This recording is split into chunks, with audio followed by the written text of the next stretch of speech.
जिसने जानवरों के हुकूक बताए, जिसने इंसानों के हुकूक बताए, जिसने रास्ते के हुकूक बताए, जिसने दरख्तों के हुकूक बताए, जिसने पत्थरों के हुकूक बताए। अल्लाह अकबर। जिसने अल्लाह अकबर शौहर की चिता पर चलने वाली औरत के कदमों में जन्नत को समेट कर रख दिया और औरत का मकाम बताया।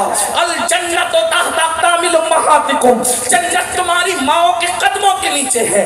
जब तक हुजूर तशरीफ न लाए थे, बेवाओं को चिता पर जलाया जाता था। आमिना के लाल एक बेवा खातून की गोद में तशरीफ ला करके दुनिया को बताते हैं, अरे अगर बेवा मनहूस होती तो नबी की माँ बेवा क्यों होती? नबी की माँ जैसे खुशनसीब भी कोई हो सकता है। किसी का बेटा गौस है, किसी का बेटा कुतुब है, किसी का बेटा अब्दाल है, अरे किसी का बेटा कलीमुल्लाह है, किसी का बेटा नजीउल्लाह है, किसी का बेटा कलीमतुल्लाह है। तन्हा आमिना है जिसका बेटा हबीबुल्लाह। क्या कहने, जिंदाबाद जिंदाबाद।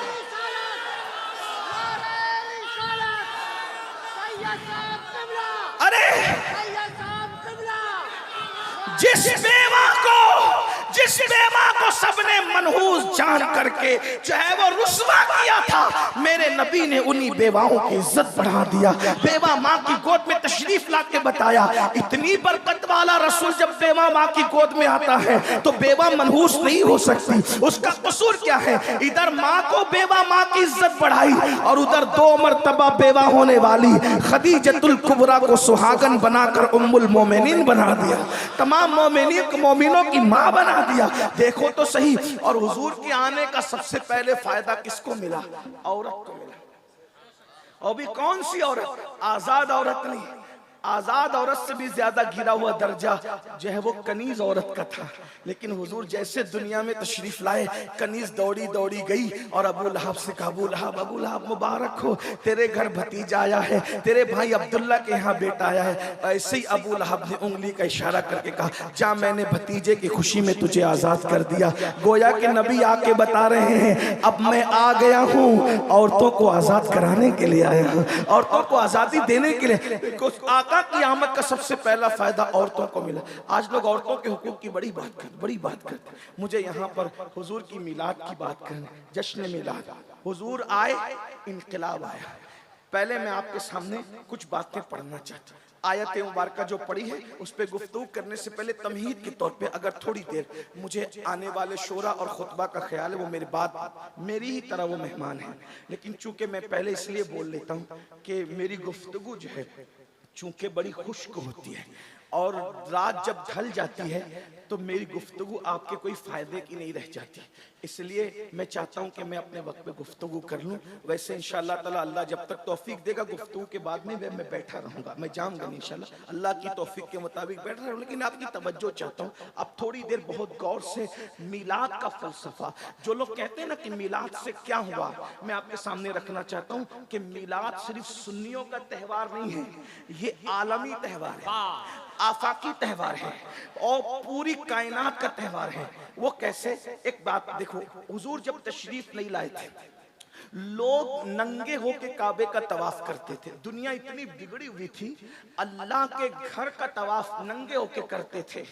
अल्लाह के घर पर, काबतुल्लाह पर 360 बुत रखे हुए थे और जिना करने के लिए जब कोई औरत न मिले तो वो बकरियों से और जानवरों से तक जिना करते थे। अखलाकी गिरावट कितनी थी। और सबसे बड़ी बात ये, आज जो दहशतगर्द लोग हैं उनकी तो हम लोग मुखालफत करते ही है दहशतगर्दों की, लेकिन आपकी खास नौजवानों की खास तवज्जो, आज के दहशतगर्दों की अहले सुन्नत ने हमेशा मुखालफत की है, क्योंकि हम सूफिया के मानने वाले लोग हैं। हमारे यहाँ किसी के हाथ की माला तोड़ना भी जायज नहीं है।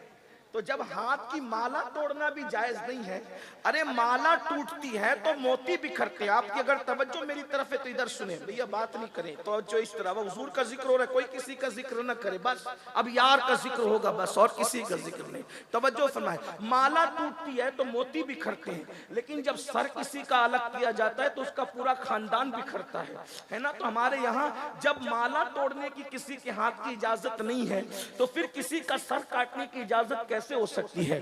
जिस मजहब में वुजू करते वक्त पानी जाय करने की इजाजत नहीं है, जबकि हमारे यहाँ वुजू इबादत है, तो जब इबादत के नाम पर पानी जाय करना हराम है, तो बगैर इबादत के किसी के खून को जाय करने की इस्लाम इजाजत कैसे दे सकता है?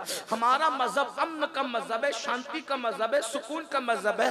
दहशत गर्दी की हमारे यहाँ इजाजत नहीं। हमारे यहाँ तो अल्लाह अकबर, इतना भी एहतियात है, अगर कोई सो रहा हो तो इतनी जोर से सलाम मत करो कि उसकी नींद में खलल आए। हमारे यहाँ सोने वाले को उसकी नींद का ख्याल है, नींद का ख्याल। तो जब लोगों की नींद का ख्याल है तो लोगों की जिंदगी का कितना ख्याल होगा, लोगों के खानदान का कितना ख्याल होगा, लोगों की खुशियों का कितना ख्याल होगा, लोगों के अरमानों का कितना ख्याल होगा। लेकिन लोगों ने दीन समझा नहीं, इस्लाम समझा नहीं, इस्लाम के खिलाफ बकवास करते रहते हैं। लेकिन हमारी जिम्मेदारी है कि हम अपनी जिम्मेदारी पूरी करें। तो हम सूफिया के मानने वाले दहशतगर्दी की और दहशतगर्दों की मुखालफत हमने हमेशा की है। लेकिन एक बात मैं आपके सामने रखना चाहता हूँ, रसूलुल्लाह की आमद के बाद दुनिया में जितने भी दहशतगर्द बाद में पैदा हुए, वो लोग छोटे दर्जे के दहशतगर्द हैं। क्यों? क्योंकि हर दहशतगर्द दूसरों के बच्चों को मारता है, अपने बच्चों को नहीं मारता, बल्कि दूसरों के बच्चों को भी वो मारता है तो अपने बच्चों की खुशी के लिए मारता है ना? यही है। लेकिन जब रसूलुल्लाह सल्लल्लाहु अलैहि वसल्लम की मिलाद नहीं हुई थी, तो उस वक्त दुनिया इतनी बड़ी दहशतगर्द थी कि लोग अपने बच्चियों को अपने हाथों से जिंदा दफन करते थे। आज कितना भी बड़ा दहशतगर्द हो, अपना बच्चा नहीं मारेगा, मगर हुजूर की आमद से पहले लोग अपने बच्चों को दफन करते थे, बेटियों को जिंदा दफन किया। और कमजोर बच्चे, बेटे भी अगर कमजोर पैदा होते तो उस जमाने का दस्तूर था कि कमजोर बेटों को भी पहाड़ पे मां लेकर के जाती और उसको फेंक देती और ये कहती कि जमीन पर कमजोरों को जीने का हक नहीं है। मैं एक रिवायत बयान करता हूं जिससे आपको मिलाद की अहमियत पता चलेगी। बहुत तवज्जो के साथ मेरे अल्फाज के जामे में एक रिवायत सुने, फिर मिलाद की अहमियत आपको पता चलेगी कि मिलादुन नबी है क्या, आमद रसूल है क्या, मिलाद मुस्तफ़ा सल्लल्लाहु अलैहि वसल्लम है क्या, और मिलाद से किस किस को फायदा पहुंचा, किस तरह पहुंचा। आज लोग कहते हैं, पूरी दुनिया में कह रहे हैं, बेटी बचाओ, बेटी पढ़ाओ, बेटी की इज्जत करो। ये बात अगर आज लोगों को 1450 साल के बाद समझ में आई है तो ये सिर्फ मिलाद मुस्तफ़ा का सदका है, आमद रसूल का सदका है। वरना जिनकी जबानें आज बेटी बेटी कर रही है, कल इन्हीं की जबानें बेटियों के ताल्लुक से क्या थी, मैं वो थोड़ा सा जायजा पेश करता हूँ। ये तारीख के अनमिट नकूश है जिस पे टिप्पणी नहीं कर रहा हूँ, सिर्फ हकायक आपके सामने रख रहा हूँ। देखिए, अल्लाह के रसूल अलैहिस्सलाम की आमद से पहले नंगे होके काबे का तवाफ करना, अगर औरतें मखसूस अय्याम में चली जाए तो औरतों को घरों के अंदर अंधेरे में बंद कर दिया जाता था। अगर बेवा होती थी तो हमारे भारत ही के अंदर ये तरीका था। सबूत है, मैं किसी मजहब पे टिप्पणी नहीं कर रहा हूँ, हालात बता रहा हूँ। हालात सिर्फ आप चेक करें क्या हालात थे। जब कोई औरत बेवा हो जाती थी उसका सर मोड़ दिया जाता था, उसके बालों को मोड़ करके उसको जो है कमरे में कैद कर दिया जाता था। वो शादियों में नहीं जा सकती थी, वो खुशी की महफिल में नहीं जा सकती थी। अब सुहागन औरतें उसको सुबह के वक्त देखती तो अपना चेहरा फेर लेती थी। सुबह के वक्त अगर औरतें आंगन से गुजरती, बेवा औरतें, तो वहां पर पानी डाला जाता था। ये बेवाओं के साथ, यानी बेवा का शौहर क्या मर गया, उसकी जिंदगी मौत से बदतर कर दी जाती थी। पहले तो जला दी जाती थी शौहर के साथ, और अगर जो बच भी जाती वो इस तरह बदतरीन हालात में जिंदगी गुजारती थी कि उसको कहीं हक हासिल नहीं था। ये दुनिया के हालात थे। यूनान को देखें, हिंदुस्तान को देखें, अरब को देखें। लेकिन अब आइए थोड़ा सा मिलाद पर तवज्जो करते हैं। हुजूर अलैहिस्सलाम की मेहनतें बहुत हैं, आप गौर कीजिएगा। बात जो कुछ चिल्लाने पिछ उन्हें चिल्लाने दें, क्यों चिल्लाने मुझे नहीं पता, लेकिन अगर जिक्र रसूल से बड़ी भी कोई चीज उनके नजदीक है तो वो बात करते रहे। लेकिन मुझे कोई गुस्सा नहीं इस पर, बात आप बहुत अच्छे से सुन रहे हैं माशाल्लाह। मुस्लिम टोला, वैशाली वाले और गिरद नवाज से आने वाले, अल्लाह तुम सबको मिलाद मुस्तफ़ा का सदका दे। मिंबर वालों को भी, जमीन वालों को भी सब बड़ी मोहब्बतें दे रहे हैं। लेकिन आप थोड़ा गौर से बात सुने, क्योंकि ये बातें गौर से सुनने की है। ये तकरीर नहीं है, कोई खिताब नहीं है, ये सिर्फ जो है ये किसी के दिल का दर्द है जो आपके दिलों के दरवाजे पे कोई मुंतकिल करने आया है। बस बात इतनी है और बात कोई नहीं है। हुजूर अलैहिस्सलाम की आमद से पहले औरत को कुचला जा रहा है, कमजोरों को कुचला जा रहा है, गरीबों को कुचला जा रहा है, काबे की अजमत पामाल की जा रही है, पेशानियां आवारा हो चुकी है, सजदे आवारा हो चुके हैं। एक खुदाए वादहू ला शरीक को छोड़कर गोबर की इबादत हो रही है, चूहों की इबादत हो रही है, बंदर की इबादत हो रही है, दरख्तों की इबादत हो रही है, पत्थरों की इबादत हो रही है। यानी जो इबादत के लायक है उसको छोड़ के सबकी इबादत हो रही है। यानी कि सुन, गौर तो फरमाए, अंदाजा तो फरमाए, गौर तो करें, इंसान कितना बिगड़ चुका था। इंसान का चेहरा इंसान की तरह था, वो दरिंदों से ज्यादा वहशी हो चुका था, जानवरों से बदतर हो चुका था।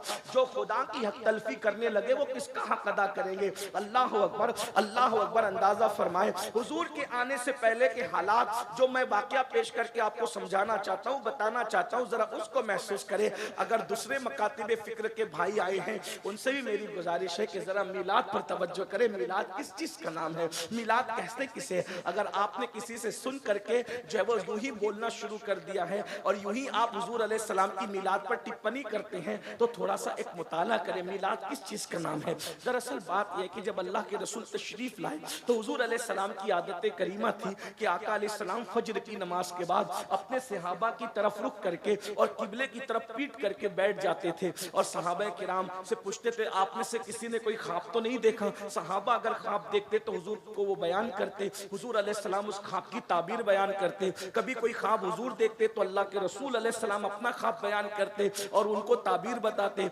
इसी तरह कभी कभी ऐसा होता जमाने जाहिलियत की बातें यानी हुजूर अलैहिस्सलाम की आमद से पहले की बातें निकल जाती तो कभी सहाबा रो पड़ते, कभी मुस्कुरा पड़ते। कभी कभी ऐसा होता कि हुजूर फरमाते वो जमाने जाहिलियत के फला शायर ने एक शेर कहा था, किसी को याद है तो सुनाओ। उसका शेर क्या था वो सुनाओ। यानी हुजूर की एक महफिल थी जहां रोना भी था, जहां मुस्कुराना भी था, जहां तबस्सुम भी था, जहां तकल्लुम भी था। एक महफिल में सारी अंजुमने सिमट आती थी। अब गौर करें, एक दिन ऐसा हुआ फजर की नमाज के बाद आमिना का लाल, अब्दुल्ला का जिगर पारा, हम सब के आका व मौला मुस्तफा करीम रऊफुर रहीम सल्लल्लाहु अलैहि वसल्लम सहाबा के झुरमुट में बैठे। जरा तसव्वुर में लाइए, गिरदो नवाज से आने वालों जरा तसव्वुर में लाइए, जब उनका जिक्र करते हैं तो महफिल इतनी अच्छी लगती है, इतना नूर बरसता है, ऐसी रहमतों की बरसात होती है। जब बजाते खुद वो किसी महफिल में जलवगर होते होंगे तो उस वक्त तो महफिल का आलम क्या होता होगा। एक तरफ सिद्दीक बावफा है, एक तरफ फारूक है, फारूक आजम है, एक तरफ उस्मान जुन्नूरैन है, एक तरफ हैदर कर्रार है, कहीं साद है, कहीं सईद है, कहीं तलहा है, कहीं जुबैर है, कभी अबू उबैदा है, कहीं अबू जो वो अब्दुर रहमान इब्ने औफ है, कहीं अबू हुरैरा है, कहीं खालिद इब्ने वलीद है। गर्ज के सहाबा के झुरमुट में आमिना का लाल जलवगर है, आफ्ताब रिसालत, महताब रिसालत की जलवगरी है। और हुजूर अलैहिस्सलाम के उस महफिल में अचानक जमाने जाहिलियत का जिक्र निकल आता है। एक सहाबी जिन्होंने जाहिलियत के दौर में भी एक तवील उम्र गुजारी थी और वो ईमान की दौलत हासिल कर चुके थे, उन्होंने अर्ज की, या रसूल अल्लाह, आप तशरीफ ले आए ना, बड़ा एहसान किया हम पर। हुजूर आप आ गए ना, बड़ा एहसान किया हम पर। आप आए हैं तो आलम में बहार आई है, आप आए हैं जमाने में बहार आई है। हुजूर आप ना आए थे हम तो जानवरों से बदतरीन जिंदगी गुजार रहे थे। हुजूर आप ना आए थे हम तो जानवरों से भी गैर गुजरी जिंदगी गुजार रहे थे। आका आप आ गए, खुदा का शुक्र है, बहुत एहसान है। यानी मिलाद का गोया कि वो जलसा हो रहा था। जलसे मिलाद की अलग अलग अंदाज है, जैसे जैसे हालात बदलते गए, अंदाज बदलते गए। अब इससे बड़ी मिलाद की महफिल क्या होगी? साहिबे मिलाद खुद मौजूद है, हुजूर की आमद का तस्करा हो रहा है, हुजूर अलैहिस्सलाम की आमद पर शुक्र अदा किया जा रहा है। इससे बड़ी मिलाद की महफिल क्या होगी? उतने में वही सहाबी कहते हैं, आका अगर इजाजत दें तो मैं लोगों को बताऊं कि जब आप नहीं आए थे तो हम कितने खूंखार थे, हम कितने बुरे थे, हम कितनी बुराई में जिंदगी गुजार रहे थे, और आप आए तो हम कैसे बदल गए। हुजूर ने फरमाया, इजाजत है, बताओ तुमने जाहिलियत का दौर कैसे गुजारा, कुफ्र का दौर कैसे गुजारा, मेरे आने से पहले के हालात कैसे गुजारे। तो उस सहाबी ने कहा, या रसूल अल्लाह, हालात तो बड़े तवील है जो हमने गुजारे हैं, लेकिन जिंदगी का एक वाकया जो मुझे याद आता है मैं आपको सुनाता हूँ। अब वो वाकया वो सहाबी हुजूर को सुना रहे हैं, सब सहाबा सुन रहे हैं। अब मैं उनकी आवाज को ला तो नहीं सकता, लेकिन उनके अल्फाज को अपने अल्फाज के जामे में नकल करता हूँ ताकि मिलाद की अहमियत पता चले। वो कहते हैं, आका मैं वो जालिम बाप हूँ, वो उनकी अपनी बात है, हम सहाबी को ईमान लाने के बाद कभी बुरे अल्फाज से याद करना तो दूर की बात, कभी उसका तसव्वुर नहीं कर सकते। लेकिन सिर्फ बैकग्राउंड समझ में आ जाए, सहाबी के जज्बात समझ में आए, आदमी अपने बारे में जो चाहे कहे, हम नहीं कह सकते। हर सहाबी तो हमारा आका है, हमारा मौला है। हजारों गौसो कुतुब और अब्दाल किसी सहाबी के कदमों के मर्तबे को नहीं पहुंच सकते। बस यही बात है, इसलिए हमारे सहाबी का एहतराम करते हैं। उनके बारे में हल्की बात सोचना, हल्की बात करना हमारा मसलक ही नहीं है। जैसे हम हर नबी की ताज़ीम करते हैं, हर सहाबी की ताज़ीम करते हैं, हर अहले बैत की ताज़ीम करते हैं, हर वली की ताज़ीम करते हैं। भाई जो हमारा मसलक ही मुकम्मल अदब है, अहले सुन्नत का है बेड़ा पार, अस्हाबे हुजूर नज्म है और नाव है, इतरत रसूलुल्लाह की। हमारा तो हाल ये है कि खुदा ने दो हाथ हमें इसलिए अता फरमाए हैं, एक हाथ में सहाबा का दामन है और एक हाथ में अहलुल बैत का दामन है। लेकिन सिर्फ वो हालात समझ में आ जाए, वो अपने बारे में जो कह रहे हैं अपने अल्फाज के जामे में, वो कहते हैं आका हम इतना जुल्म करते थे या रसूल अल्लाह, मैं वो बाप हूँ कि जिसने अपने हाथों से अपनी 4-4 बेटियों को, एक रिवायत के मुताबिक 5 बेटियों को, एक रिवायत के मुताबिक 7 बेटियों को, बहरहाल जो भी है, लेकिन मैं यहाँ 4 का तस्करा कर दूं या रसूल अल्लाह, मैंने अपने हाथों से अपनी 4 बेटियों को जिंदा दफन किया है। तुम भी बेटियों के बाप हो। अल्हम्दुलिल्लाह मेरे घर में भी सैयदा की 2 कनीजें मौजूद हैं। अल्लाह अल्लाह, अंदाजा करें बेटों से ज्यादा आज मुसलमानों को बेटियों से प्यार है। आइए मैं आपको बताऊं उसकी वजह क्या है। उसकी वजह सिर्फ मिलादुन नबी है। अगर माएं और बहनें मेरी गुफ्तगू सुन रही हैं तो वो भी बड़ी तवज्जो से सुने। अरे ये टीवी चैनलों पे बैठकर इस्लाम के खिलाफ बकवास करने वालों के बहकावे में आने की जरूरत नहीं है। दुनिया ने तो तुम्हें क्या सुलूक किया था, जरा तवज्जो से सुनो मेरी बहनों।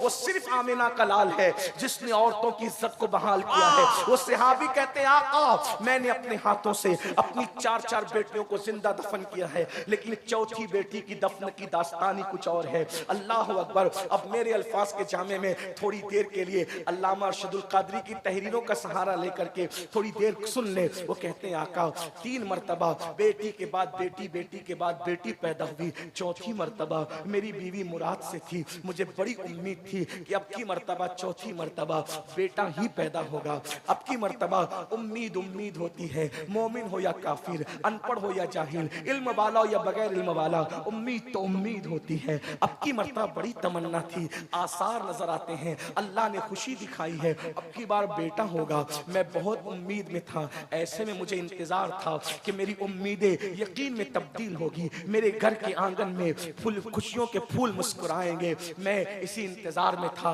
अचानक मुझे बहुत मजबूरी के तहत एक लंबे सफर पे जाना पड़ा। जाहिर सी बात है उस दौर का सफर ट्रेनों का सफर तो नहीं था, प्लेनों का सफर तो नहीं था। मिसाल के तौर पे आज कितनी दुनिया सिमट गई है। मैं सुबह को मैं कलियर शरीफ से चला हूं और शाम होने से पहले मैं पटना पहुंच गया हूं। इतनी दुनिया सिमट गई। अगर मैं कलियर शरीफ का प्रोग्राम करके वैशाली आता तो शायद 1 महीना गुजर जाता और मैं पहुंच पाता, लेकिन दुनिया सिमट गई है। तो उस दौर में जो सफर होते थे 2-2, 3-3 दिन के नहीं होते थे, महीनों के होते थे, सालों के होते थे। वो कहते हैं या रसूल अल्लाह अचानक लंबा सफर दरपेश था तो मैंने अपनी बीवी को बुलाया और बीवी को बुलाकर, अब देखो सहाबी के अल्फाज मैं अपने अल्फाज के जामे में समेट कर पेश कर रहा हूं। तसव्वुरात की दुनिया में खो जाइए। हुजूर की महफिल में सहाबी का बयान। कहते हैं आका जब मैं सफर पे जाने लगा तो मैंने अपनी बीवी को बुलाया और बीवी को बुलाकर कहा देखो अगर बेटा पैदा हो उसकी निगहदाश्त करना,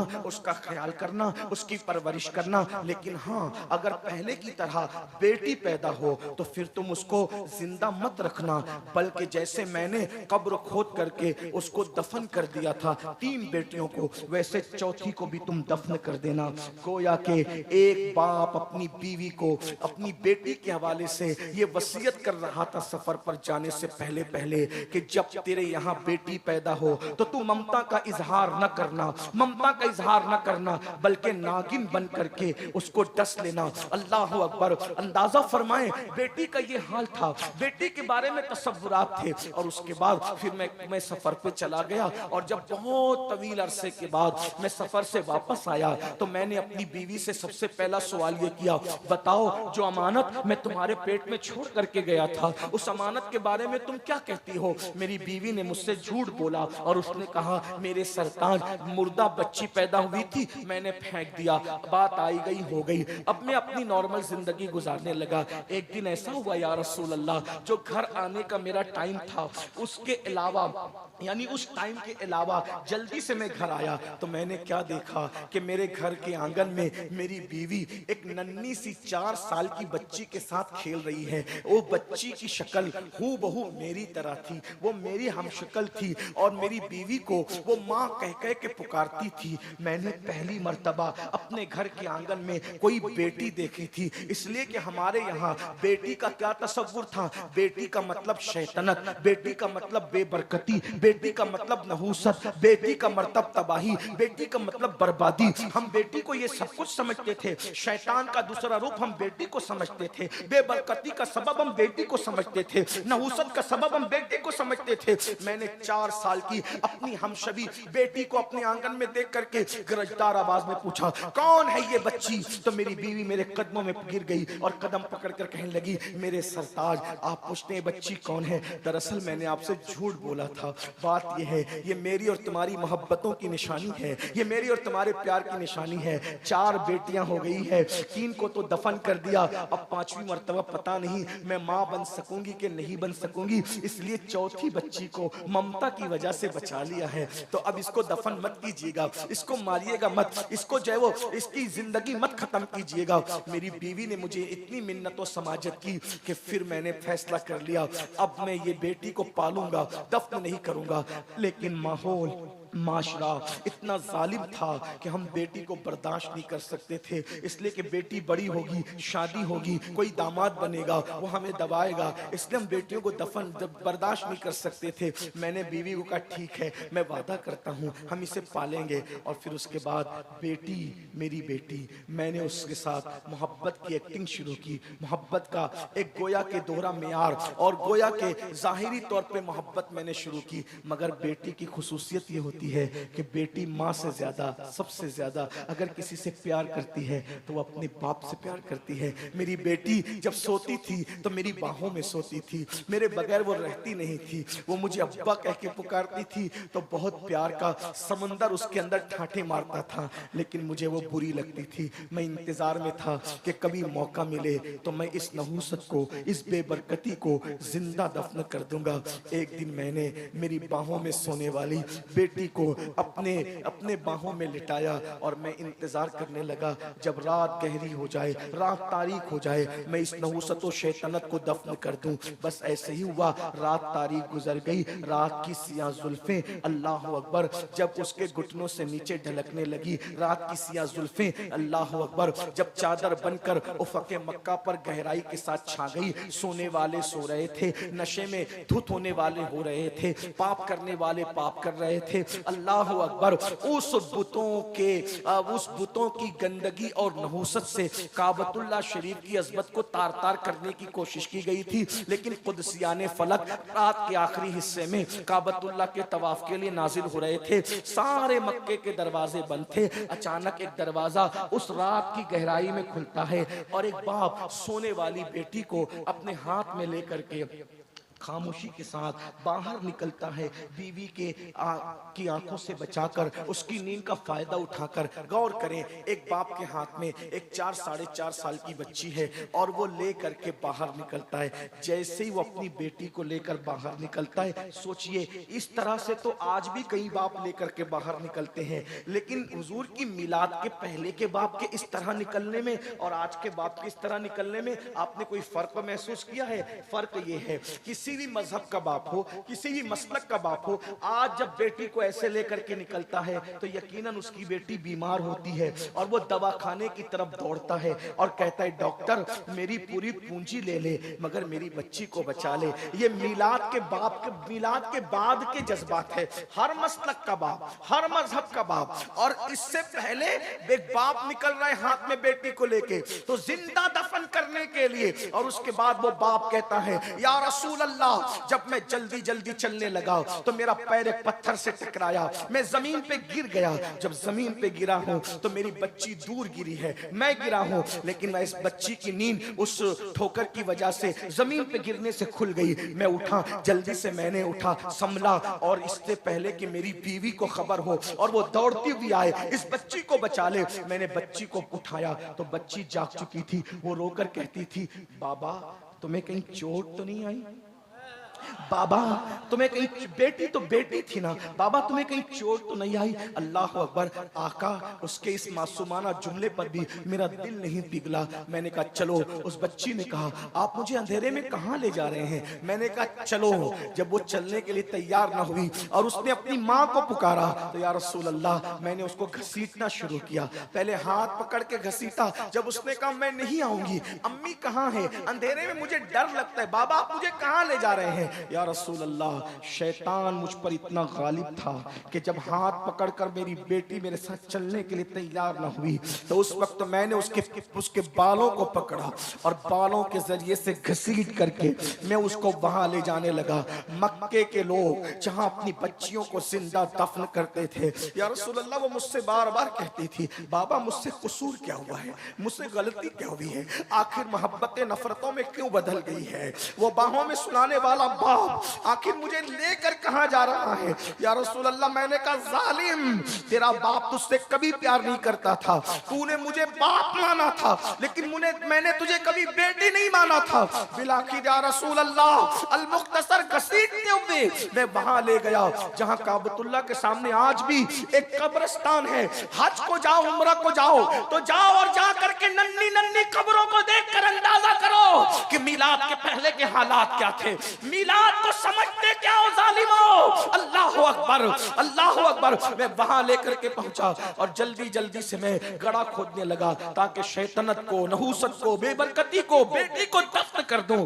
जैसे मैं कब्र खोद रहा था और मेरे कपड़ों पे मिट्टी लग रही थी, मेरी बच्ची रोती जाती थी और कहती थी, बाबा आपके कपड़े गंदे हो रहे हैं, और अपने हाथों से मेरे बदन पे लगने वाली मिट्टी को साफ कर रही थी। या रसूल अल्लाह, वो मेरे कपड़ों पर मिट्टी का दाग देखना नहीं चाहती थी, लेकिन मैं उसके खून से हमेशा के लिए अपनी रूह को उसके खून के धब्बों से रंगीन करने जा रहा था। बिलाखिर मैंने कब्र खोदी और कब्र खोद करके उस बच्ची ने कहा, बाबा आप क्या करेंगे? मैंने उसको उठाया और उस गड्ढे के अंदर फेंक दिया। फेंकने के बाद मैंने चाहा जल्दी जल्दी से जिंदा दफन कर दूं। अल्लाह अकबर। मैं इधर से मिट्टी डालता, वो कहती मुझसे कोई गलती हो तो माफ कर दे बाबा, और गलती बता दे, मैं आज के बाद कोई गलती नहीं करूंगी, लेकिन आप मुझे दफन न करें। या रसूल अल्लाह, चूंकि वो बड़ी हो चुकी थी, बच्चियों को जिंदा दफन करना तो आसान था, जो चंद दिन की थी, चंद लम्हे की थी, ये 4 साल के ऊपर की हो चुकी थी, कभी इधर होती कभी उधर होती। मैंने सोचा ये शैतानत को अगर मैं दफन न कर सका तो फिर बहुत मसाइल दरपेश होंगे। तो मैंने सोचा पहले इसको मार डालूं और मार डालने के बाद फिर दफन करूं। आका करीब में एक बड़ा सा पत्थर पड़ा था, मैंने उठाया और उठाने के बाद जोर से उसके सर पे दे मारा। एक चीख निकली और वो चीख हमेशा के लिए उस जंगल के अंदर खामोश हो गई। और ममता का गला इस तरह एक बाप ने अपने हाथों से घोट दिया। या रसूल अल्लाह, फिर जल्दी जल्दी मैंने उसको दफन किया, और जब दफन करके मैं लौट रहा था तो मैं बहुत खुश था, सीना तान के लौट रहा था। शैतानत दफन कर दी, नहूसत दफन कर दी, बेबरकती दफन कर दी, मगर या रसूल अल्लाह, जब मैं लौट रहा था खुशी खुशी तो मेरे ज़मीर पे एक बोझ था। यूं लगता था जैसे सदाए बाज गश्त के तौर पे अब भी वो जुमले मेरे कानों से टकरा रहे हैं, बाबा मुझसे गलती क्या हो गई, मेरा कसूर तो बताए ना बाबा, मैंने गलती क्या की है। ये मंजर सुन करके हुजूर इतना रोए कि दाढ़ी आंसुओं से तर हो गई। पूरी महफिल में हिचकियों की आवाज आ गई और वो सहाबी भी रोते रोते हिचकियां लेने लगे। जब उन्होंने अपनी दास्तान अलम को खत्म किया, हुजूर अलैहिस्सलाम सर नीचा करके रो रहे थे। हुजूर अलैहिस्सलाम ने आंसू भरे चेहरे को फिर सहाबा के सामने बुलंद किया और फिर उसके बाद मेरे आका ने इरशाद फरमाया, लोगों जब तक मैं नहीं आया था तुमने जो चाहा किया है, अब मैं बेटियों का गमगुसार बन बनकर, बेटियों का सहारा बनकर, यतीमों की आवाज बनकर, बेवाओं का मददगार बनकर दुनिया में आया हूँ। अब बेटियां दफन नहीं की जाएगी। बेटियों का बाप और मैं मोहम्मद जन्नत में इतने करीब रहेंगे जैसे ये दो उंगलियां करीब। नारे तकबीर, नारे रिसालत, आमदे रसूल कॉन्फ्रेंस। बेटियों का बाप और मैं मोहम्मद, बेटियों का बाप और मैं मोहम्मद जन्नत में इतने करीब रहेंगे, इतने करीब रहेंगे जैसे ये दो उंगलियां करीब है। अल्लाह के रसूल अलैहिस्सलाम फरमाते हैं उस पर जन्नत वाजिब हो गई जो बेटी की पैदाइश पर खुशी करता है, अच्छा नाम रखता है, अच्छी तरबियत करता है और अच्छे घराने में उसकी शादी कर देता है। अल्लाह अकबर। फरमाया मैं मोहम्मद बेटियों का बाप बन करके आया हूँ। यहाँ तक कहा गया, अल्लाह अकबर, जब किसी के घर में बेटी पैदा होती है तो फरिश्ते उसके घर में नाजिल होते, फरिश्ते नाजिल होते हैं और चारों तरफ से उसको घेर के कहते हैं ऐ नन्ही जान से पैदा होने वाली नन्ही जान, जब तक तू इस घर के अंदर मौजूद रहेगी हम भी तेरे साथ साथ इस घर में मौजूद रहेंगे। यानी कि बेटों के बाप को तवज्जो करना, बेटों का बाप होना ऐब की बात नहीं। अल्लाह बेटों का बाप भी सबको बना, उससे नस्ल चलती है, लेकिन बेटों के बाप को बरकत के तावीज की जरूरत पड़ सकती है। बेटी होना वो फजीलत है कि जब तक बेटी घर में है तब तक रहमत के फरिश्ते घर में रहते हैं। ये बेटी है। अल्लाह अकबर। अंदाजा फरमाए। अब आपसे पूछता हूं, वो मसलक के लोग जो मिलाद के मुनकिर हैं, मैं कोई गाली नहीं दे रहा हूं, लेकिन जरा गौर करो मौलवी साहब, आप मिलाद के मुनकिर हो, अगर आप बेटी को सीने से लगा के माथा चूम रहे हो तो ये आपके दारुल की मेहनत है या मिलादुन नबी का इनकलाब है? क्या है? अगर दूसरे किसी मजहब का इंसान, अगर किसी दूसरे मजहब का इंसान अपनी बेटी को अपने सीने से लगा करके, लोग कहते हैं कि हम मर्द के लिए क्या कहते हैं? ही कहते हैं, और औरत के लिए क्या कहते हैं? शी कहते हैं। इसका मतलब स्पेलिंग बढ़ गई ना, तो मतलब हम औरतों को बड़ा हुआ मानते। मैंने कहा हाँ, आपने तो जिंदा दफन किया था। ये ही और शी में अगर आप एक लफ्ज बढ़ाकर औरत की इज्जत का इजहार करते हैं तो ये सिर्फ आमिना के लाल की आमद का सदका है, मिलादुन नबी का सदका है। आज जो बेटियां पूरी दुनिया में जाकर तहकीक कर लो, मशरिक से लेकर मगरिब तक, अगर आज बेटी जल नहीं रही है, अगर आज बेटी दफन नहीं हो रही है, अगर आज बेटी की जिल्लत नहीं है, अगर आज बेटियां इज्जत पा रही है, उसका एक ही सबब है, मिलाद मुस्तफ़ा सल्लल्लाहु अलैहि वसल्लम। मिलाद मुस्तफ़ा सल्लल्लाहु, ये मिलाद की महफिल है, ये मिलाद की बरकत है। बेटियों को इज्जत मिली, मिलाद की बरकत है। बेवाओं को इज्जत मिली, मिलाद की बरकत है। यतीमों को इज्जत मिली। मेरे आका अलैहिस्सलाम के प्यारे दीवानों, हुजूर क्यों तशरीफ लाए? हुजूर के आने से पहले हालात ये थे, हुजूर पैगंबर इनकलाब बनकर आए। हमारे नबी पैगंबर इनकलाब, बात खत्म कर रहा हूं समेटते, पैगंबर इनकलाब है हमारे आका। वो कैसे? हुजूर के आने से पहले बेटियां दफन होती, तवज्जो करना, मैं अब समेटने लगा हूं। बेटी, हुजूर के आने से पहले बेटियां दफन होती थी, हुजूर के आने के बाद बेटियों से प्यार हो रहा है, ये इनकलाब। अब कितनी मुद्दत में? सिर्फ 23 साल की मुद्दत, सिर्फ 23 साल की मुद्दत। हुजूर के आने से पहले बेटियां दफन हो रही है। 23 साल की कलील मुद्दत में हुजूर ने इतनी मेहनत की लोगों पर कि वो लोग जो अपने हाथों से अपनी बेटी को दफन करते थे, जब एक जंग के मौके पर यतीम बच्चियां मस्जिद नबवी में लाई गई कि ये यतीम बच्चियां हैं, तो उस वक्त सहाबा ये कहते थे मुझे 4 चाहिए, मुझे 5 चाहिए, मुझे 6 चाहिए। ये मंजर देख करके लोग रो रहे थे। कहां अपने हाथों से बेटियां दफन करते थे और हुजूर की सोहबत का असर क्या है? अब दूसरों की यतीम बच्चियों को परवरिश करने के लिए एक दूसरे से झगड़ा करने के लिए तैयार है। और आका ने बेटी और यतीम की शान क्या बयान की पता है? एक रास्ते से हुजूर तशरीफ ले जा रहे थे, क्या देखा कि वहां से नूर निकल रहे, घर से नूर निकल रहे, नूर निकल रहे। सहाबे किराम को वो नजर दे दी थी हुजूर ने कि नूर निकलता हुआ देख लेते थे। अर्ज की या रसूल अल्लाह, इस घर से नूर निकल रहा है। आका फरमाते जाके तहकीक कर लो, इस घर में 2 ही काम हो रहे होंगे, या तो किसी यतीम की परवरिश हो रही होगी, या तो आज इसके घर में बेटी पैदा हुई होगी। अंदाजा फरमाए, ये बेटी की शान है। इसलिए मैं आज भी आपसे कहता हूं, बेटी को बुरा मत समझो, बेटी को मनहूस मत जानो, बेटी को बुरा मत जानो। आजकल लोग बेटी को बोझ समझते हैं, आजकल लोग बेटी को बुरा समझते हैं। लेकिन एक बात आगे बढ़ने से पहले कह दूं, बल्कि बहनें मौजूद हो तो ये भी कह दूं, आज दुनिया इतनी जालिम हो गई, फिर से जालिम हो गई। हुजूर की आमद से पहले लोग बेटी को जिंदा दफन करते थे, मगर इतना तो हक देते थे कि वो पैदा हो जाए। तवज्जो करना, इतना तो हक देते थे कि वो पैदा हो जाए, पैदा हो। आज के तरक्की याफ्ता दौर में जब इस जालिम माशरे को पता चलता है कि पेट में बेटी है, तो डॉक्टर को रिश्वत देकर और ज्यादा पैसे देकर पटा फुसला कर मां के पेट में ही उस बच्ची को कत्ल कर देते, चमचों से, छुरियों से। मक्के के काफिर बेटी को कम से कम कब्र में तो दफन करते थे, लेकिन आज के जालिम टुकड़े टुकड़े करके गट्टरों में बहा देते हैं। अपनी औलाद को पेट से गिराने वालों, औलाद के कातिलों, सुन लो, अल्लाह के रसूल ने फरमाया तुम पर जन्नत की खुशबू भी हराम है। जो मां के पेट से बच्चों को गिराते हैं गुर्बत के खौफ से, जहेज के खौफ से, शादी की महंगाई की बुनियाद पर, आका इरशाद फरमाते हैं कि ये बच्चे जिनको मां के पेट से गिराया जा रहा है, क़यामत के दिन बगैर सर के उठेंगे और अल्लाह की अदालत में अर्ज करेंगे, मौला इन माँ बाप से, जालिम से पूछ कि हमने क्या गलती की थी जिसकी सजा दी गई कि हमें दुनिया में आने से पहले कत्ल कर दिया गया।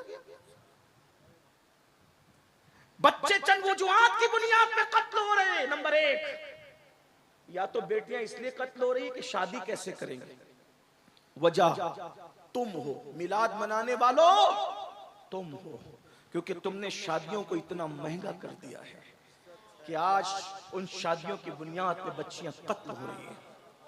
उनके कत्ल के जिम्मेदार तुम हो। और बड़ी माजरत के साथ खू गरे हमद से थोड़ा सा गिला भी सुन ले, मिलाद की ये महफिल मनाना शायद तुम्हें काम ना आए।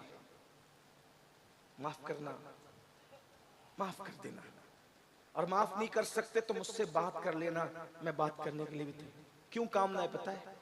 क्योंकि तुम रसूलुल्लाह की मेहनतों को जाय करने के लिए खड़े हुए हो।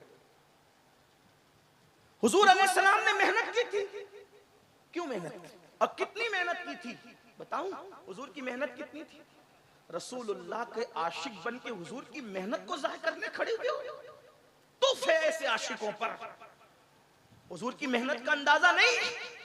अरे बाप कलकत्ता जाके, दिल्ली जाके, सऊदी जाकर अगर माल कमा करके लाता है तो एक बेटा कहता है मेरे बाप का माथे का पसीना पैर तक आया है, तब कहीं जाकर के ये गुलशन सजा है। तुझे बाप के पसीने का इतना ख्याल है, रसूलुल्लाह के खून का तुझे ख्याल नहीं? अरे तेरा गुलशन बाप के पसीने पर सजा है, लेकिन ये दीन का गुलशन रसूलुल्लाह का खून, माथे का खून नालैन में आया था, नालैन में आया, तब ये गुलशन सजा है। तुम्हें एहसास नहीं? उम्मुल मोमिनीन सैयदा आयशा सिद्दीका ने पूछा था, या रसूल अल्लाह सल्लल्लाहु अलैहि वसल्लम, आपकी जिंदगी का सबसे मुश्किल दिन कौन सा है? थोड़ा महसूस कर ले, महसूस कर ले। मिलाद मनाने वालों, तुम बेटियों के कातिल हो, तुम बेटियों के कातिल हो, तुम सब कातिल हो। आज तुम शादी के नाम पर 2-2, 3-3 लाख का मुतालबा करते हो। तुम्हारी दीनदारियां कहां जाती है? इस्लाह माशरा का जलसा तुम रखते हो, इस्लाह माशरा के जलसे में तुम आते हो, अपने घर की शादी के मौके पे तुम्हारे इस्लाह माशरा के जज्बात कहां जाते हो? बताओ। दाढ़ियां रखते हो, उम्रे करते हो, हज करते हो, और ये जुल्म कर रहे हो। आज तुम्हें ये दर्द है, मुकर्रिर आता है तो उसके कान में फूंकते हो, मुसलमानों की बच्चियां गैरों के साथ भाग रही, जिम्मेदार कौन है? तुम हो। जब तुम गरीबों की बच्चियों के साथ शादियां नहीं करते, तुमने इतना महंगा कर रखा है। बिहार, बंगाल, यूपी में लड़के वाले जुल्म कर रहे हैं, कश्मीर में लड़की वाले जुल्म कर रहे हैं, पूरा मुल्क जल रहा है। कोई है ऐसा जो ये सोच सके कि मेरे नबी ने बेटी की आबरू बचाने के लिए मेहनत कितनी की थी? उस मेहनत को 2-3 जुमलों में सुन लें, दिल पे नक्श कर लें। उम्मुल मोमिनीन सैयदा आयशा पाक ने पूछा, आका आपकी जिंदगी का सबसे मुश्किल तरीन दिन कौन सा है?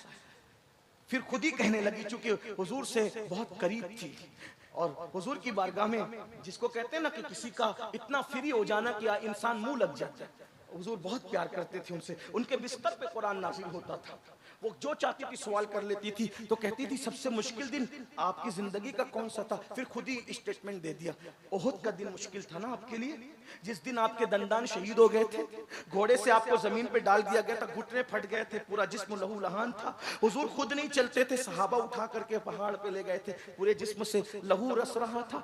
आपके जिंदगी का सबसे मुश्किल दिन ओहद का दिन था ना आका? हुजूर ने फरमाया नहीं नहीं, 70 सहाबा शहीद हुए थे ओहद के दिन, वो मुश्किल दिन नहीं था।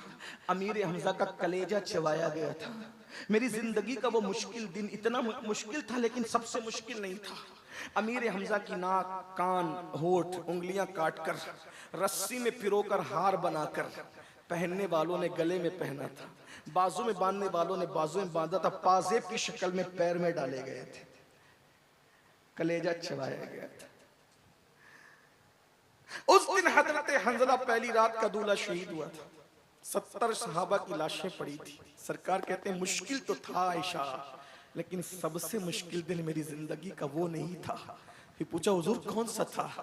तो मेरे आका ने फरमाया ताइफ का दिन मेरी जिंदगी का सबसे मुश्किल तरीन दिन था आयशा। अर्ज़ की हुजूर उसका क्या दास्तान है? फरमाया आयशा, जब मक्के वालों ने मेरी बात नहीं सुनी तो मैं ताइफ गया। 15 दिन, 1 महीना या 40 दिन तक, 3 रिवायतें मिलती है, मैं वहां रहा। मैंने वहां के लोगों को समझाया, उन्होंने नहीं माना, बल्कि उन्होंने गालियां दी, पीठ के पीछे छोकरे लगा दिए। वो चिल्लाते थे पागल पागल पागल, और आगे 2 कतार लगा करके खड़े थे, उनके हाथों में पत्थर थे। मैं जैसे ही गुजरता तो मुझ पे पत्थर बरसा। आज हम लोग जब तकरीर करने जाते हैं, नात पढ़ने जाते हैं, दीन की खिदमत करने जाते हैं, तो ये एहसास तड़पाता है, गुलामों के लिए फूल बरस रहे, बल्कि गुलाम भी नहीं, डायरेक्ट गुलाम दर गुलाम दर गुलाम दर गुलाम, बल्कि उनके दर के सगाने बेहुनर इन पे फूल बरस रहे, नजराने दिए जा रहे, अच्छे से अच्छा खाना खिलाया जा रहा है। और उसके बाद जब निकलते तो हाथ जोड़ के मेजबान कहता है हजरत कोई गलती हो तो माफ कर देना। ये हम लोगों के लिए है, जबकि हम दीन की खिदमत नहीं कर पा रहे, लेकिन अपने रसूल के लिए क्या हुआ मुसलमानों, मेरी कौम के जवानों, क्या हुआ? आका फरमाते 2 कतार लगा करके वो खड़े थे और मुझ पे पत्थर मार रहे थे। पत्थर सर से लेकर के पैर तक मारते थे, लेकिन खास तौर पे आयशा, वो मेरी पिंडलियों पे पत्थर मारते थे। नालैन खून से भर गई थी, नालैन खून से भर, मुझसे खड़ा नहीं रह जाता था, मैं बैठ जाता था। आयशा, जब मैं बैठ जाता था तो वो दोनों तरफ से मेरे बाजू पकड़ के उठा के खड़ा करते थे और खड़े करके फिर मुझे मारते थे। ये हुजूर की मेहनत थी। आज हुजूर की मेहनतों पर किसको एहसास? बाप की मेहनतों का एहसास फज्र की नमाज में बेसुध सो करके मस्जिदों को वीरान करने वालों, क्या समझते हो कि सिर्फ झंडे और कुमकुमी और ये जलसे तुम्हें कयामत के दिन बख्शवा लेंगे? हुजूर की मेहनतों का एहसास किए बगैर यकीनन ये बख्शिश का जरिया है, मुझे इनकार नहीं है। मैं फिक्र रजा का अल्हम्दुलिल्लाह गुलाम हूं। मेरे इमाम के अफकार हमारे लिए मशाले राह है। लेकिन सुन्नियों, मिलाद के जलसे में आने वालों, जरा सोचो, जब तुम फजर की नमाज में सोते पड़े रहते होंगे तो हुजूर का ये जो जिस्म जख्मी किया गया था, हुजूर के दिल पे क्या गुजरती होगी? हाँ हाँ, रात के 3-3 बजे तक जब तुम जिना की फिल्में देखते हो, आशिकाने रसूल, जलसों में कहते हो नबी के नाम पे जान कुर्बान करेंगे, और नरम गद्दों पे लेट करके जब तुम गंदी फिल्म देखते हो तो रसूलुल्लाह के दिल पे क्या गुजर? इसी दिन के लिए मैंने ताइफ में पत्थर खाए थे। औरतों के साथ नाजायज ताल्लुकात कायम करते हैं आजकल के लड़के और लड़कियां, औरतों को पाप की नजर से देखते। आप मुर्दा रसूल का कलमा नहीं पढ़ते, आप उस रसूल का कलमा पढ़ते हैं कि आपका लम्हा लम्हा हमारे रसूल देख रहे हैं, अल्लाह के इज़्न और अता से देख रहे हैं, वो हमारी जानों से ज्यादा करीब है। बताओ, जब कोई मेहनत करता है, ये सिर्फ जलसा मेहनत से सजा, अगर इस जलसे को खराब करेंगे ना तो जलसा बनाने वाले जो जलसा जिन्होंने मुनक्किद किया, इमाम साहब हो या इनकी कमेटी हो, अमीनुल कादरी भी अगर जलसा खराब करेगा अच्छा नहीं लगेगा, बोलेंगे दूसरी बार इसको मत बुलाना, सैयद होगा अपने घर का, हमारा जलसा खराब कर गया। मैं पूछता हूँ, जो तुम्हारे एक महीने की मेहनत पर चंदे के पैसे के सजाए हुए जलसे को बर्बाद करे, तुम्हारा दिल इतना टूटता है, ना सैयद देखते हो, ना आलिम देखते हो, ना खतीब देखते हो, उससे तुम नाराज हो जाते हो जिस रसूल ने 23 साल मेहनत की है। रसूलुल्लाह की मेहनत अगर हम महसूस न करें, कौन महसूस? हुजूर का खून पेशानी का नालैन में आया, जब हुजूर को पत्थर मारे जाते थे, पट्टी बांधने के लिए जख्मों पे कपड़ा भी नहीं था, उम्मुल मोमिनीन सैयदा खदीजा अपना दुपट्टा फाड़ करके सर पे और जख्मों पे बांध दिया। हुजूर अलैहिस्सलाम के घर में खाना पकता था तो मक्के के गुंडे गंदगी और गलाजत जो पाखाना करते हैं, गंदगी गलाजत उठाकर लाते थे, हुजूर की हांडी में डाल देते थे। गौर कीजिए, चलते थे तो कांटे बिछाए जाते थे, कांटे। ये हुजूर की 2 बेटियों को तलाक दिया गया इसलिए कि हुजूर दीन का काम न करें। 3 साल तक के घाटी में पूरे खानदान को कैद कर दिया गया। रसूलुल्लाह के घर के बच्चों ने दरख्त की पत्तियां चबाई, चमड़े जला करके पीस करके उसका शरबत बना करके पिया। ये मेहनत है।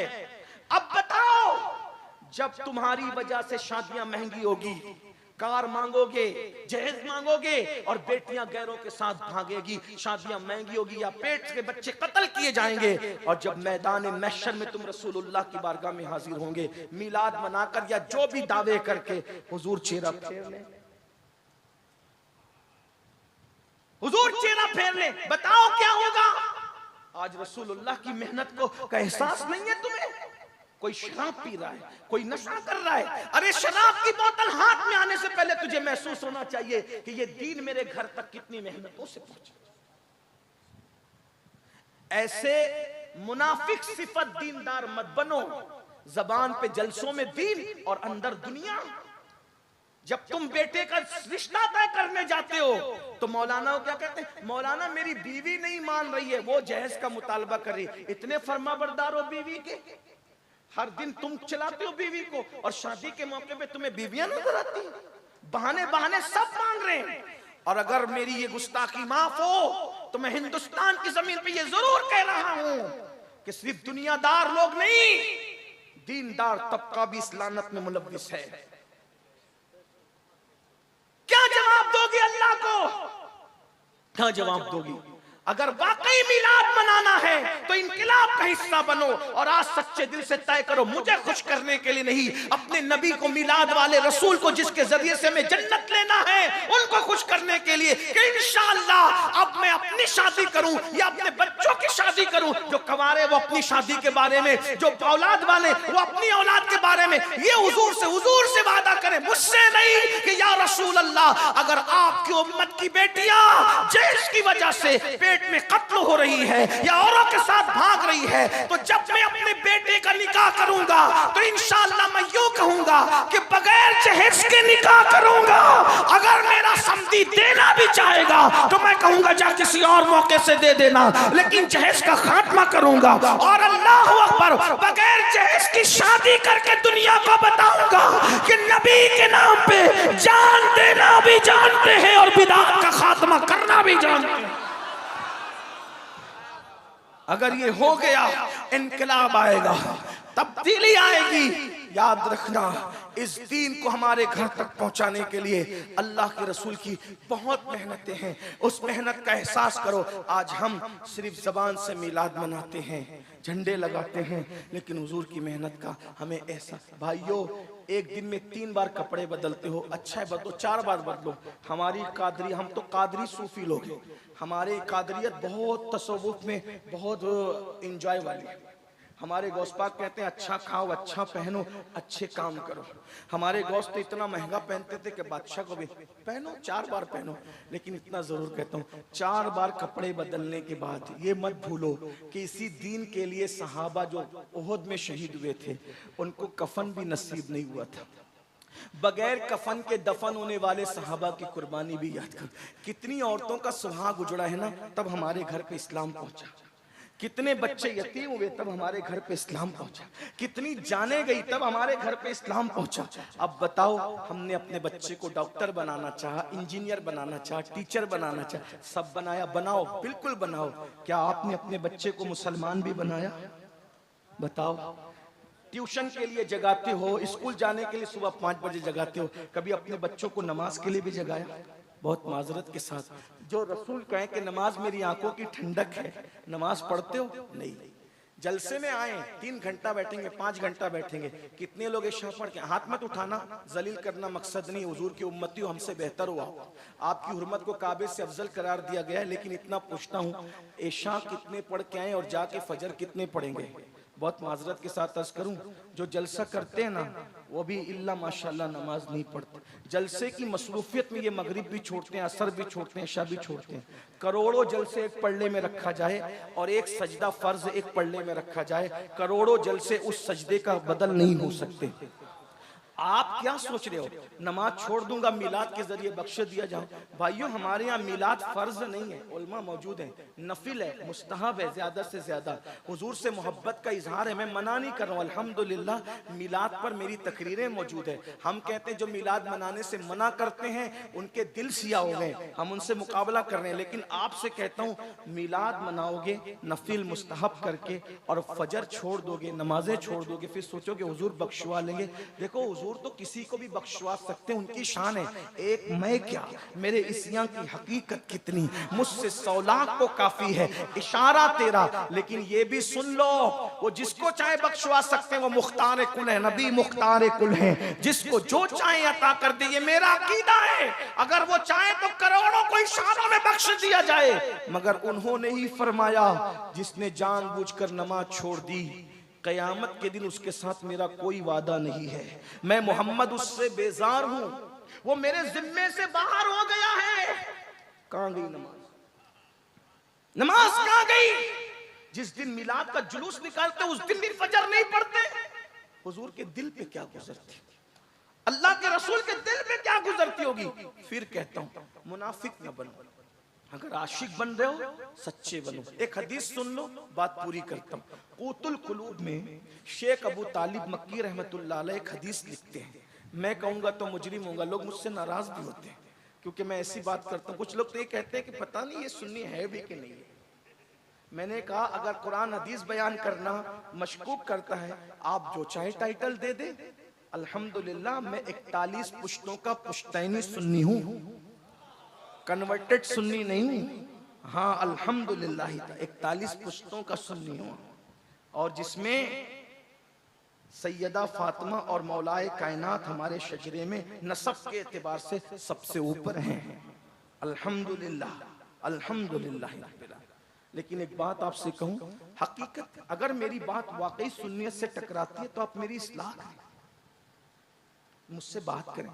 और अगर मैं वाकई सुन्नियत की बात कर रहा हूं, सैयदी आला हजरत फतावा रज़विया शरीफ में मसलक नकल करते हुए लिखते हैं कि मौला अली ने बेनमाजी पे कुफ्र का फतवा दिया, सैयदना फारूक आजम ने बेनमाजी पे कुफ्र का फतवा दिया। आपसे पूछता हूँ कि आपके नजदीक मौलाए कायनात और सैयदना फारूक आजम का फतवा इसी तरह नजरअंदाज करने के काबिल है? अगरचे हम हनफी होने के एतबार से हमारे आला हज़रत ने बताया हमें, और हमारे इमाम ने बताया कि हम बेनमाजी को डायरेक्ट काफिर नहीं कहते, फासिक कहते हैं। हमारा अकीदा ये नहीं है, इसलिए कि जो हदीसों में आया है उसकी तावील हमारे इमाम आजम ने की है। लेकिन एक बात आपसे कहता हूँ, मौलाए कायनात ने फतवा दिया बेनमाजी काफिर, फारूक आजम, अगर अल्लाह न करे, अल्लाह न करे, 1000 बार न करे, अगर आपसे पूछता हूँ इमाम आजम के कौल की बजाय मौलाए कायनात के कौल पर कयामत के दिन फैसला हुआ तो कहां जाओगे? कहां जाओगे? मैं अफजल और तफजील की भी बात नहीं कर रहा हूँ, इमाम आजम बहरहाल गुलाम है, लेकिन आप बताएं तो सही। मन तरक सलाता मुताम्मिदन फकद कफर का लफ्जी तर्जुमा किया जाए तो क्या तर्जुमा कर? ये मुताम्मिदन फकद, ये फकद कहां जा रहा है? फकद ये तो अहनाफ की कुशादा कल्बी है कि फकद का लफ्जी तर्जुमा नहीं करते, बल्कि उसका जो है वो उर्फी और इस्तिलाई तर्जुमा करके उसकी मानवियत को बयान कर देते हैं। लेकिन अगर ये फकत का तर्जुमा हो जाए ना तो फिर तुम्हारी आंखें खुले। आप क्या समझते हो? हम कादरी हैं, हम चिश्ती है, नक्शबंदी है, सरवर्दी है, रजवी है, बरकाती, वारसी है, मदारी। मैंने कहा भैया सब बनो, सब सर आंखों पर, पहले मुसलमान तो बन जाओ। जो मुसलमान रसूलुल्लाह बनाने के लिए आए थे, सहाबा कहते हैं हम रसूलुल्लाह के दौर में मोमिन और काफिर में फर्क करते थे। किस वजह से? हदीस न हो, मैं गुलामी लिखने के लिए तैयार हूं, मैं गुलामी लिखने के लिए तैयार हूं, मेरी जिम्मेदारी है। सहाबा कहते हैं मोमिन और काफिर में फर्क करते थे। किस बुनियाद पर? सिर्फ नमाज की बुनियाद पर। जो नमाज पढ़ता था हम उसको मोमिन समझते थे, जो नमाज नहीं पढ़ता था हम उसको काफिर समझते। ये रसूलुल्लाह के दौर का ये पहचान थी, ये पहचान थी रसूलुल्लाह के दौर में। बताओ बताओ, सहाबा के नजदीक अपना ईमान साबित नहीं कर सकते, गौसे पाक के नजदीक अपना ईमान साबित नहीं, जाओगे कहां? डर नहीं लगता? जो माल और जो दौलत कब्र में नहीं लेकर के जाओगे, उसके लिए 12-12, 14-14 घंटे मेहनत करते हो, और जो नमाज कब्र के अंदर साथ जाएगी उसके लिए 10 मिनट नहीं निकाल सकते। सिर्फ 10 मिनट का टाइम लगता है एक वक्त की नमाज के लिए। मैं कहता हूं जन्नत के लिए ना पढ़ो, कम से कम सच्चे सुन्नी बनने के लिए तो नमाज पढ़ लो। नमाज में हुजूर अलैहिस्सलाम की आंखों की ठंडक है, ठंडक। और याद रखना, आका फरमाए कि क़यामत के दिन उसके साथ मेरा कोई वादा नहीं है, मैं उससे बेजार हूं। और याद रखना, हम सुन्नियों का अकीदा है, सुन्नियों, जब तक रसूलुल्लाह के हाथ नहीं उठेंगे जन्नत किसी को नहीं मिलेगी। तुम और मैं तो दूर की बात, आलिम मौलाना मुफ्ती साहबा दूर की बात, खलीलुल्लाह को भी उस दिन रसूलुल्लाह की हाजत होगी। है खलीलुल्लाह को हाजत रसूलुल्लाह की।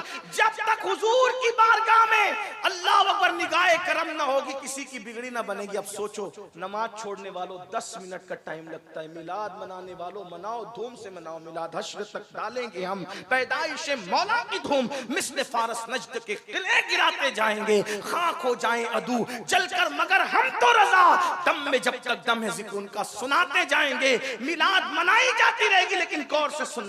हुजूर के पास गए, या रसूल अल्लाह नजरे करम कर दे, जन्नत दे दे। और हुजूर ने नजरे चेहरा फेर लिया। जालिम, तू जिना की फिल्में तो देखता था, लेकिन 10 मिनट तुझे नमाज के लिए नहीं था। माल कमाने के लिए कलकत्ता, दिल्ली और सऊदी तक गया, लेकिन घर का बिस्तरा छोड़ के मोहल्ले की मस्जिद तक नमाज के लिए, मेरी आंखों की ठंडक के लिए न जा सका। बोलो, ये दुनिया है, बेवफा है।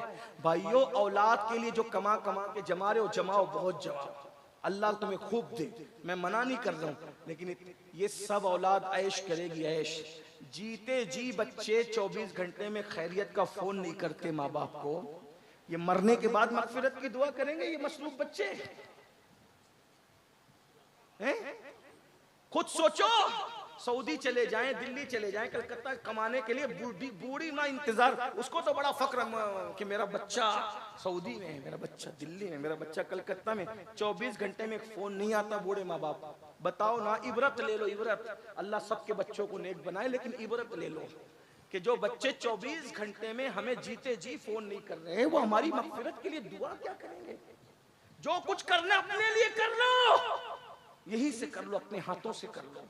ला तंसा नसीबक मिनद दुनिया, दुनिया से अपने नसीब का मत भूलो, सिवाय कफन के कुछ नहीं ले जाओगे।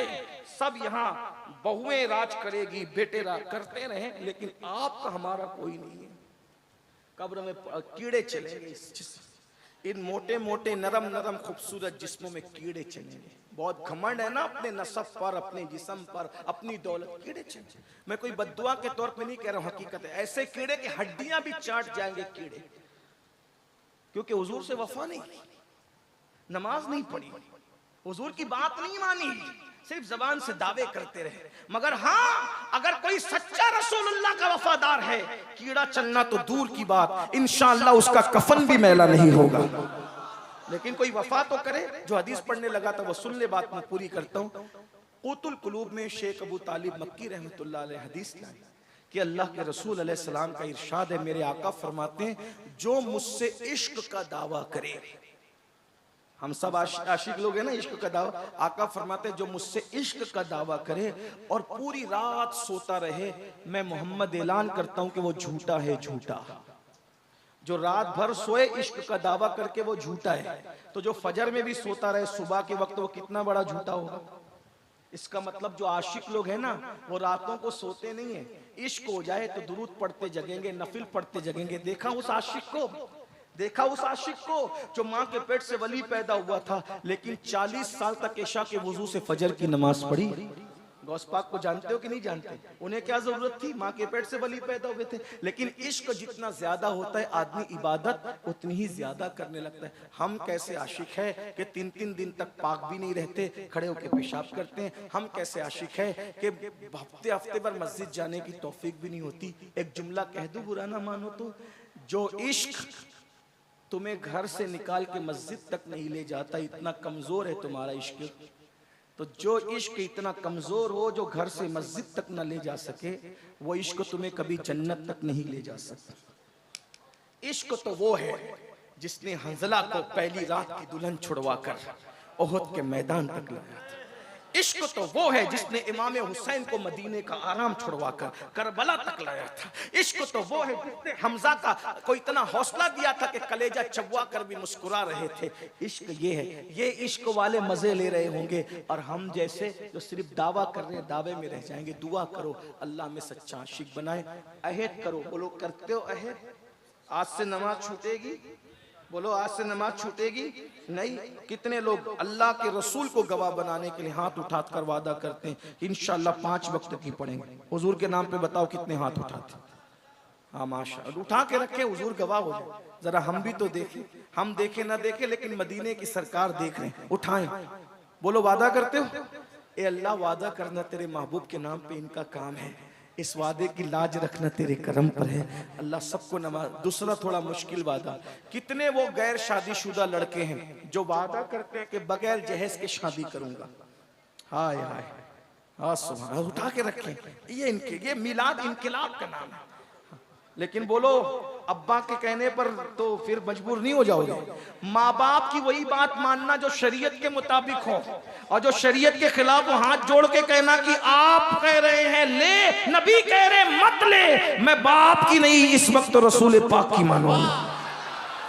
उनसे लड़ना भी मत, उनको झिड़कना भी मत, मगर कदम पकड़ के कह देना कि आज आपकी नहीं, आज हुजूर की मानेंगे, क्योंकि हुजूर हुजूर है। अरे जब बाप छोड़ के कयामत में भागेगा तो उस वक्त आमिना का लाल कहेगा ना रहा, इधर आ, इधर आ, इधर आ, इधर आ। मेरे इमाम कहते हैं माँ जब इकलौते को छोड़े आ आ कह के बुलाते ये हैं। बाप जहाँ बेटे से भागे लुत्फ वहाँ फरमाते ये हैं। बंदे को मरकत में थपक कर मीठी नींद सुलाते ये हैं। ठंडा ठंडा पीना मीठा मीठा, ठंडा ठंडा मीठा मीठा पीते हमें पिलाते ये हैं। कसरे दना तक किसकी रसाई जाते ये हैं, आते ये जाते ये हैं, आते ये। कह दो रजा से खुश हो, खुश रहे, मुझदा रजा का सुनाते ये हैं।